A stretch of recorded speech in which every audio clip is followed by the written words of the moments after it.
Bueno, continuamos con agenda parlamentaria a través de Congreso Televisión. Y retomamos la transmisión tras un breve receso de la sesión del grupo de trabajo que analiza la ley orgánica de hidrocarburos, la propuesta presentada por el Poder Ejecutivo, y preside este grupo de trabajo el congresista Juan Carlos del Águila Cárdenas.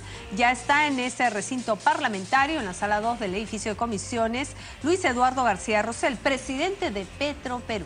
Veamos la continuación del desarrollo de esta sesión. Asimismo, de qué manera es que, de acuerdo al rol que tiene Petroperú a través del oleoducto norperuano, es que podemos poner en valor y generar un nuevo modelo de negocio que agregue valor al país. Nosotros en la siguiente pantalla podemos ver los 7 problemas que hemos identificado y ese es el punto de partida.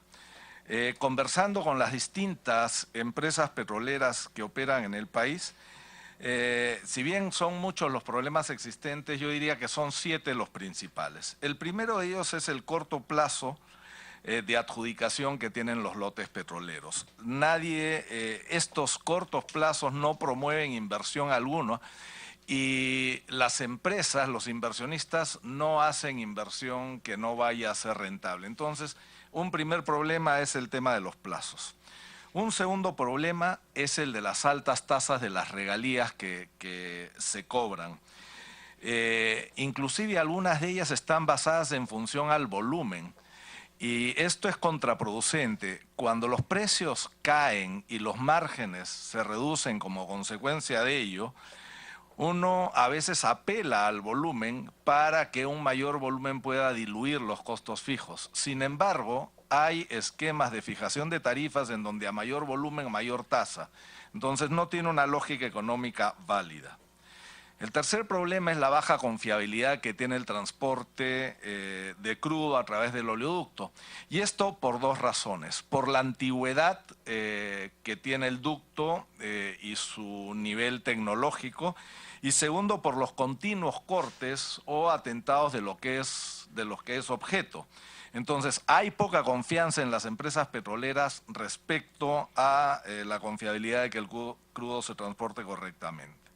Un cuarto problema está relacionado al alto costo de transporte o la tarifa, como se le conoce en este sector, la tarifa de transporte de crudo y también la dilución del crudo pesado. La tarifa está, de acuerdo a la norma vigente, los costos de Petroperú se dividen entre el número de barriles que se van a transportar y esto no promueve la eficiencia ni la competitividad, simplemente es un traspaso de costos y esto afecta adversamente a las empresas del sector. Y con relación al crudo pesado, en la Amazonía tenemos crudo pesado y liviano, pero predomina el pesado y el costo para transportarla se eleva, ya que este crudo requiere ser diluido con crudo liviano o con diluyentes, y eso afecta los márgenes. El quinto problema es el alto nivel de exigencia ambiental respecto a países vecinos. Si nosotros hacemos una invitación o queremos promover la inversión, que hagan empresas importantes de determinado tamaño del exterior, ellos obviamente lo que van a hacer es comparar nuestras exigencias ambientales respecto a lo que Colombia y Ecuador demanda. Y si nuestras exigencias son mayores, se irán a donde son menores. El sexto problema son las demandas sociales de las comunidades que están alrededor del ducto. Y todos somos conscientes que ha habido ausencia del Estado en estas comunidades afectando de una manera importante y son demandas justas. Y el último problema está vinculado a la seguridad que da el Estado a la infraestructura del oleoducto, en donde no hay seguridad, la Fiscalía no ha detenido absolutamente a nadie respecto a tantos atentados que han habido. Hubo hace poco un secuestro en una comunidad en donde 3 de las personas que lograron escapar, uno terminó ahogado en uno de los ríos e inclusive se retiene al personal cuando hay demandas. Entonces, La seguridad es un problema muy importante. Si no hay seguridad, desarrollar una actividad empresarial es problema. Pero yo no he querido limitarme a los problemas que hay. Yo lo que he querido señalar en esta presentación es la solución a estos principales problemas. Con relación al tema de los plazos, la solución es muy simple. Tenemos que ampliar la adjudicación, ampliar los plazos para adjudicar los lotes, de manera que el periodo de recuperación de la inversión sea razonable. Y eso la nueva ley orgánica, o este proyecto de ley lo contempla. Con relación a las regalías, acá hay que fijarlas, hay que hacer regalías variables en función al precio internacional del crudo.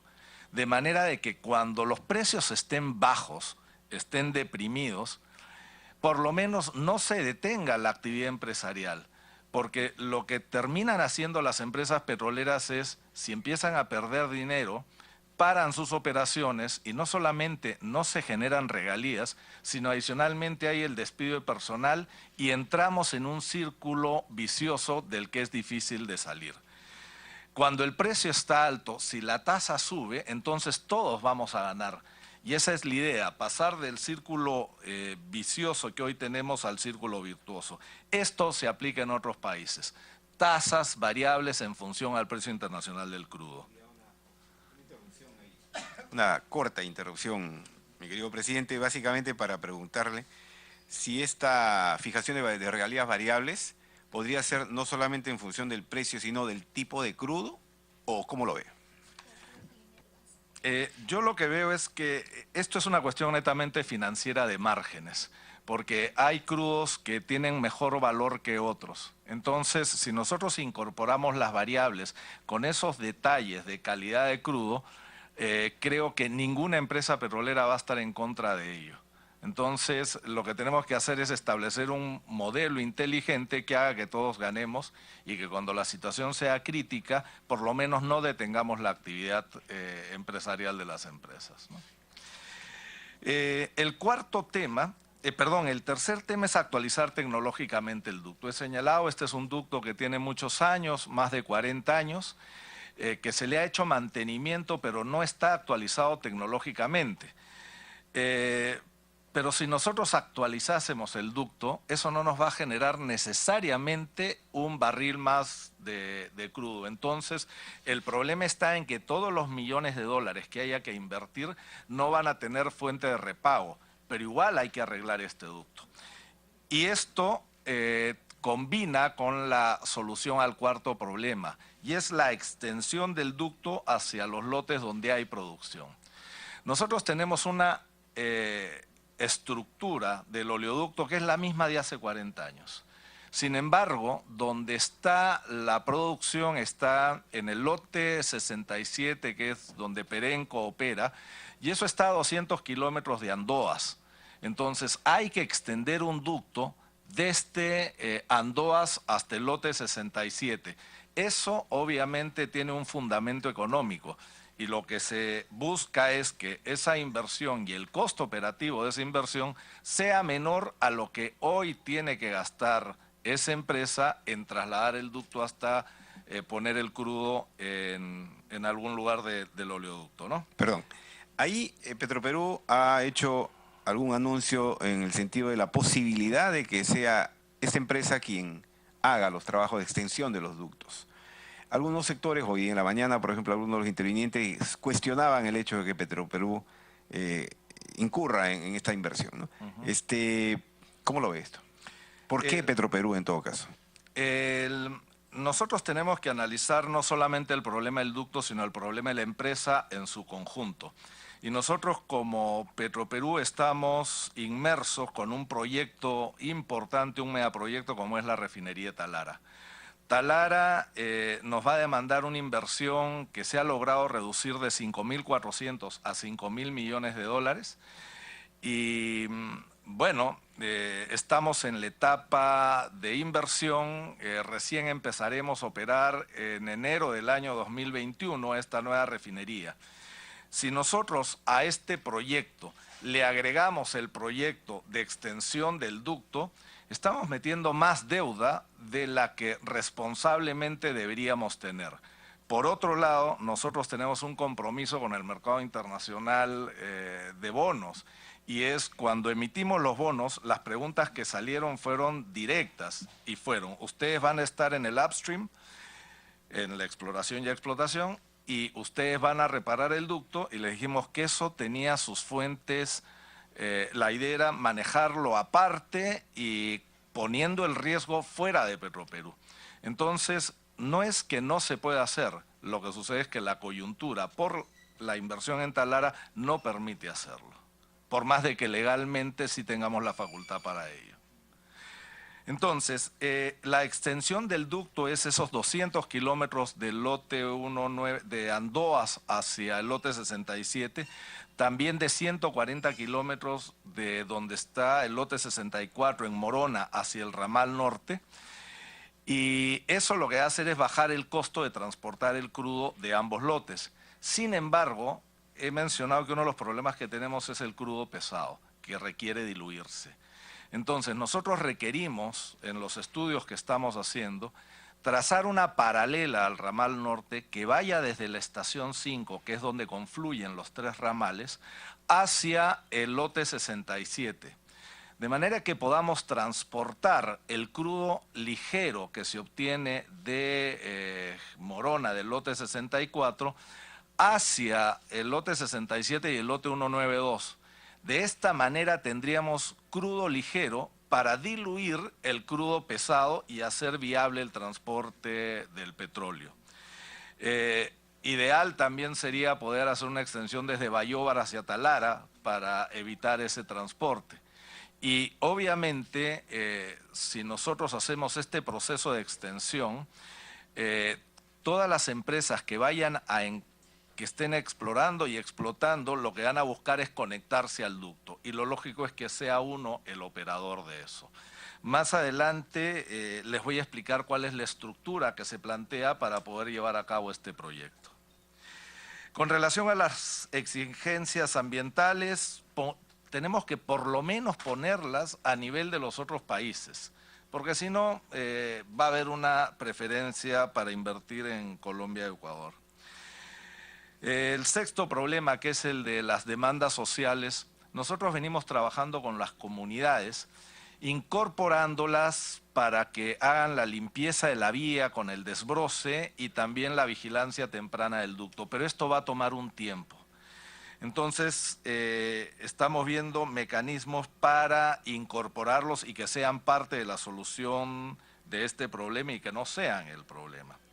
Y finalmente, un tema muy importante es otorgar la seguridad al ducto. Nosotros necesitamos la presencia de las fuerzas del orden que terminan generando una acción disuasiva para los cortes y obviamente mayor firmeza de la Fiscalía en detener a quienes cortan este activo crítico del Estado que es el oleoducto. Muy bien. Tenemos los 7 problemas, las 7 soluciones. El tema es cómo implementamos esto. Y ante ello, en el siguiente pantallazo podemos ver 3 requisitos. Y el primero lo mencioné. Siguiente pantallazo, por favor. Uno más. Ahí está. Lo mencioné y era poner el riesgo de esta actividad, es decir, de generar un nuevo modelo de negocio para el oleoducto, ponerlo fuera de Petroperú. Petroperú es una empresa que viene saliendo de una crisis importante, después hablaré sobre cómo fortalecer Petroperú, viene saliendo de una crisis importante, no podemos meterle muchos proyectos a la vez porque sería muy riesgoso. ¿Cómo ponemos el riesgo fuera de Petroperú? De la misma forma que se hace hoy con los lotes. Por ejemplo, en el lote 64 con Geopark, nosotros lo que tenemos es un 25% de los derechos, pero la inversión la hace Geopark, la que les corresponde a ellos y la nuestra. Ya señalaré esto en unos minutos. Y otros 2 requisitos importantes, como toda empresa estatal, es que haya competencia y transparencia. Son 2 requisitos importantes. Respecto al tema de la competencia, y es la parte crítica acá, es si la hacemos desde un inicio o la hacemos a mitad del proceso. Y explicaré también la problemática que hay con esto. Y con relación a la transparencia, nosotros creemos estar informando oportunamente todos los sucesos de la compañía de manera de que la sociedad sepa qué cosa es lo que estamos haciendo. ¿Cuáles son los pasos que nosotros tenemos que dar? Primero, validar los fundamentos del proyecto, y esto significa estar absolutamente seguros de que tenemos las reservas suficientes y que las cifras dan, que hay sostenibilidad económica. Segundo, definir la estructura. ¿Cómo es que vamos a desarrollar esto? Y creemos que la asociación en participación es la estructura que nos va a permitir mayor velocidad en poner en valor este proyecto. Y obviamente contar con el apoyo del gobierno central, regional y obviamente la Comisión de Energía del Congreso. ¿Cómo es la estructura? Y acá está el tema. Lo primero que tenemos que hacer es constituir una empresa, en la siguiente por favor, constituir una empresa cuyos accionistas sean un tercero, una empresa privada y Petroperú, como el lote 64, como lo había manifestado hace un momento. Esta empresa, este tercero, tendría que aportar el capital que le corresponde y el capital de Petroperú, de manera de que Petroperú no incurre en el riesgo y con las utilidades futuras la empresa lo que hace es cobrarse el capital que puso. Si el proyecto no funciona, no es riesgo de Petroperú, no sería exigible por ese tercero, reitero, al igual que los lotes petrolíferos. El segundo tema importante es suscribir contratos de transporte de crudo a largo plazo. Y voy a dejar esto un momento en stand-by para pasar al siguiente y regresar a ello. El tercer punto a desarrollar es obtener financiamiento para la inversión. O sea, no solamente con el aporte de capital se va a poder hacer la infraestructura, va a haber que levantar préstamo de terceros para poder extender el ducto, actualizarlo y operar en esa etapa hasta que se logre el volumen adecuado. Yo soy muy optimista de la posibilidad de conseguir esos recursos y lo digo basado en la experiencia que acabamos de tener en la emisión de bonos de la refinería Talara, en condiciones muy ventajosas. Entonces hay que conseguir los fondos. Hemos hablado con distintos fondos importantes que están dispuestos a dar el financiamiento para el oleoducto y para su extensión. Un tema importante, y ahí regreso al segundo, que es lo de suscribir los contratos de transporte a largo plazo.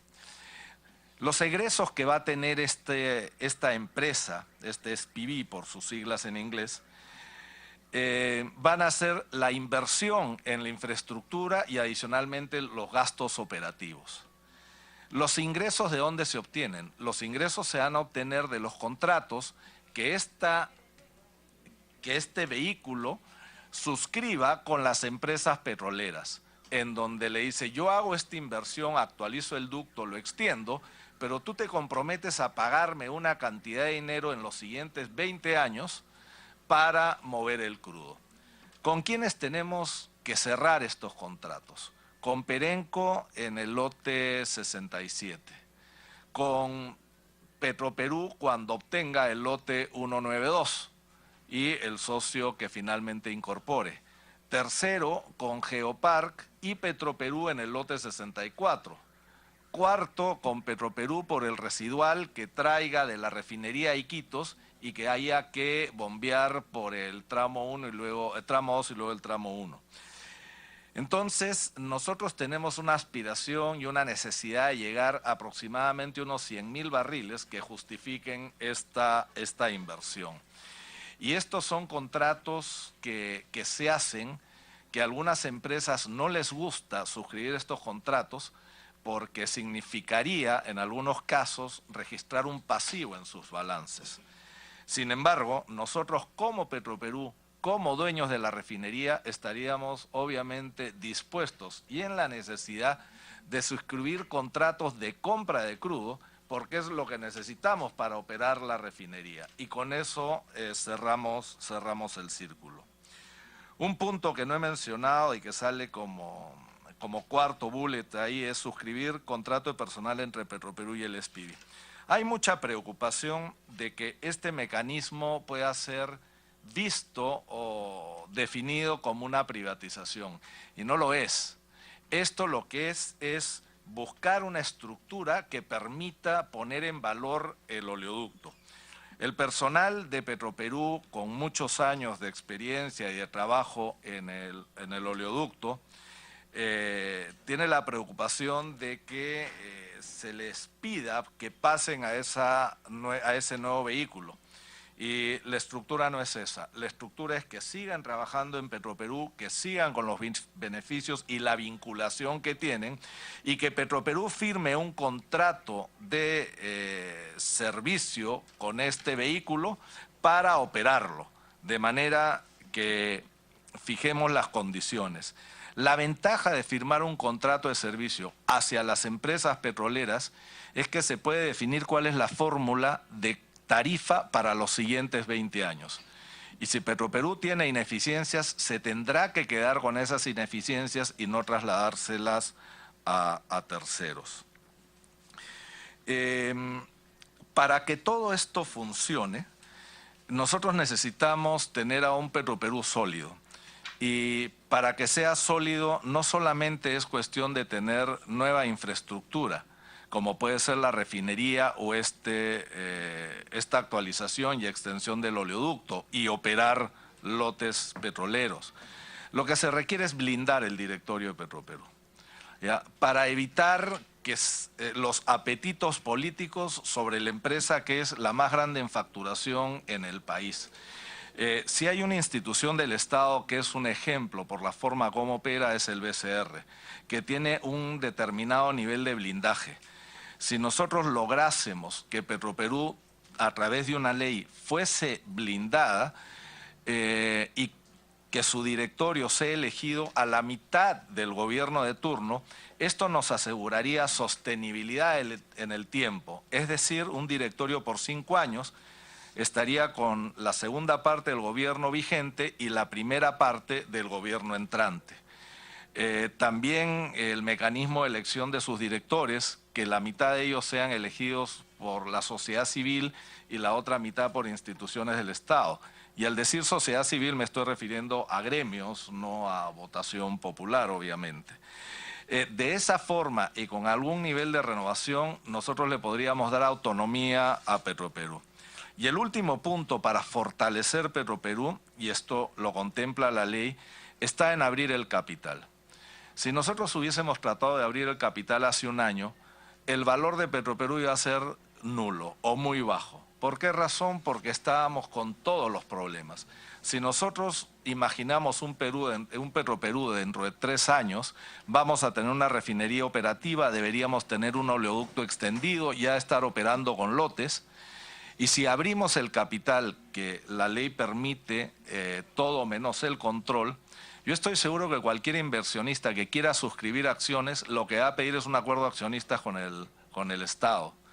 Y eso va a significar pago de dividendos, determinados derechos de minoría, que va a demandar un comportamiento profesional y serio en el manejo de Petroperú.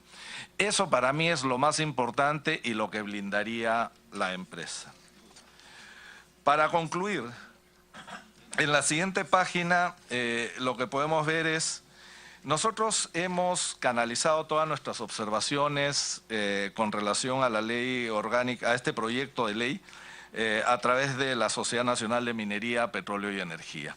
Ellos son quienes han estado consolidando toda la información y quienes sin duda le están transmitiendo a este grupo de trabajo y a la comisión. ¿Qué cosa vemos nosotros como temas que quisiéramos destacar? Es importante el rol de Petroperú para recopilar los datos y de Perupetro, perdón, gracias por la precisión, de Perupetro para la recopilación de datos y poder promover la adjudicación de lotes a terceros. Segundo, también que puede interactuar con otros organismos del gobierno que hoy tienen tareas que no quiero decir que se mezclan, pero que sí están relacionadas. Un tema, y siempre en esto hay que velar por los intereses de la empresa que uno tiene a su cargo, es abrir la opción de que los nuevos lotes que se adjudiquen, Petroperú pueda participar con el 25% de ellos. Eso sin duda fortalecería. Esto no sería una obligación o un derecho, sería una opción, sería un derecho y que Petroperú evalúe, como ha sucedido en otros países que han fortalecido a las estatales petroleras. Y finalmente, creo que los abogados lo que han visto es la razonabilidad en la imposición de sanciones para resolver contratos. Hay que buscarle mayor precisión para que esto no sea blanco o negro, sino tenga sus matices. Y eso es la presentación que tenía para ustedes. Para no salirnos de la última hoja de los comentarios, esta opción para que Petroperú tenga la posibilidad de tener el 25% de los lotes, ¿no lo pone en una situación, digamos, delicada frente a cualquier calificadora de riesgo o alguna institución que pueda ver con preocupación esto, por ejemplo? Si nosotros tenemos la opción, entendiendo que la tomamos o no, yo creo que no sería una preocupación para una clasificadora de riesgo. Y si nosotros tenemos esa opción, obviamente tenemos que repetir el esquema vigente, en donde sea ese tercero el que invierta y nosotros vamos como socios pasivos, para no tener después alguna exigibilidad de pago por parte del socio, ¿no? Tendría que ser en esos términos hasta que Petroperú esté sólido, ¿no? Muy bien, abrimos los comentarios, preguntas, si pudiera haber. En todo caso, cedo a la congresista Aramayo.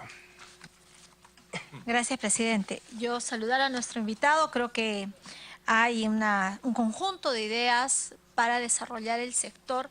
Yo quisiera destacar esta última de la conformación del directorio, que además haría pensar. Cuando pensamos en las inversiones, yo acababa de hablar hoy en la mañana de un tema minero y hablaba, por ejemplo, del índice de competitividad Fraser para el tema de la minería.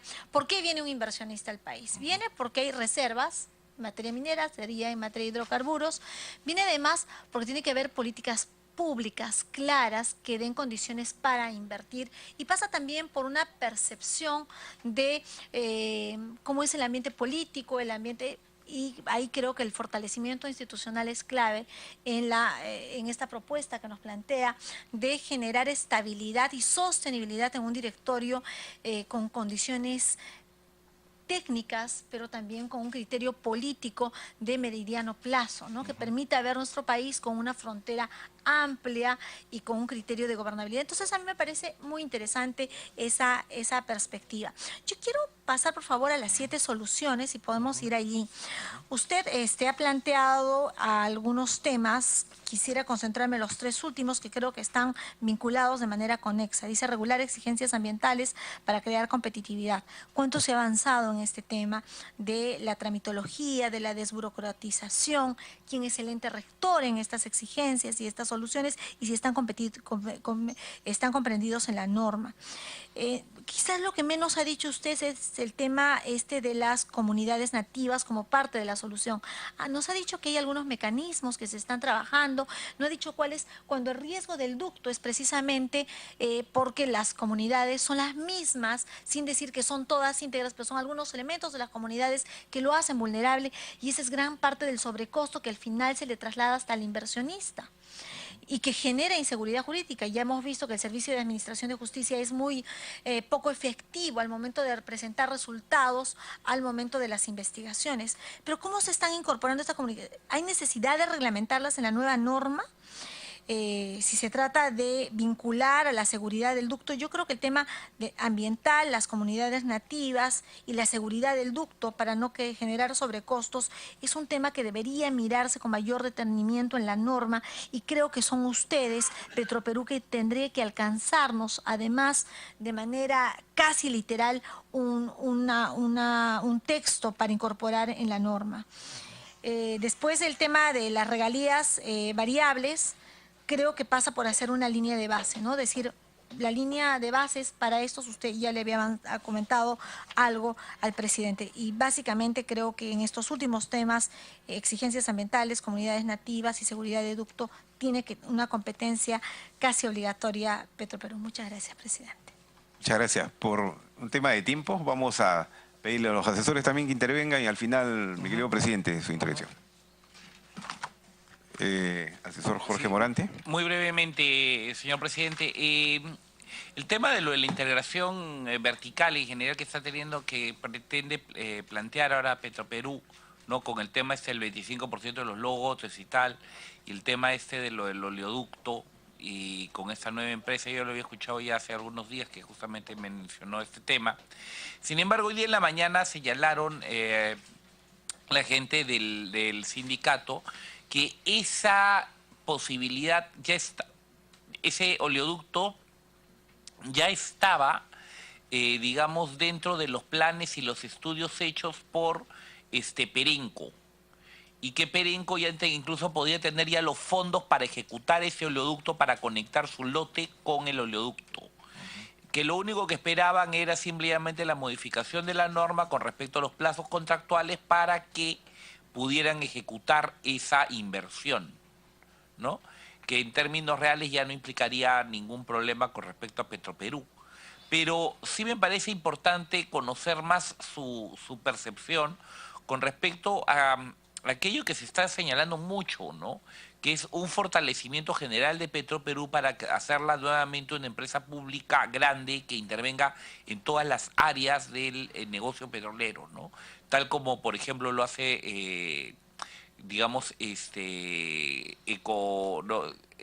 Ecopetrol, ¿no? Ecopetrol, ¿no? Entonces, eso es un poco, por ejemplo, el gran despegue de la explotación petrolera en Colombia es por Ecopetrol, ¿no? ¿Ok? Entonces, quisiera saber un poco eso. A ver, señor Manuel Noriega. Sí. Dentro de su propuesta, indicó de que habría que poner el riesgo fuera de Petroperú, ¿verdad? Y para ello precisó de que en el caso, por ejemplo, del lote 192, Petroperú solamente debería entrar con el 25%, ¿no? Tratando de poner el menor riesgo posible, ¿no? En la empresa. Algunos dicen de que el lote 192 ya está en explotación, así que el riesgo ya es mínimo y en ese caso se podría, por ejemplo, aspirar a porcentajes mayores o tener la totalidad, ¿no? De la explotación. ¿Qué comentario haría sobre ello? Después, también el potencial que hay en Ecuador, en la zona sur, ¿no? Para que a través de ello también con el oleoducto no peruano, creo que con un pequeño adicional, no se podría tener la posibilidad de transportar ese petróleo y con eso se abarataría los costos de transporte, ¿no? Y se beneficiarían todas las compañías de petróleo que están en el Perú. Y tercero, respecto a la propuesta de que se debe blindar a Petroperú de situaciones políticas, ¿verdad? Y básicamente el directorio. Un comentario si esto también se podría hacer, por ejemplo, con Perú Petro, que es otro organismo promotor que también necesita, ¿no? Un poco salvaguardar este tipo de situaciones. Gracias. Finalmente, Sabi. Gracias, presidente. Bueno, en mi caso, más que todo quería una pequeña aclaración, ¿no? Respecto a fijar las regalías en una de las 7 soluciones. No me quedó claro mucho esto de la función del precio del crudo, ¿no?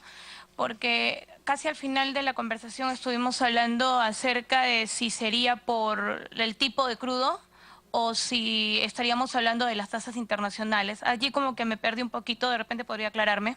Muchas gracias. Bien, tiene la palabra don Eduardo García Arcel, Luis García Arcel. Gracias, presidente.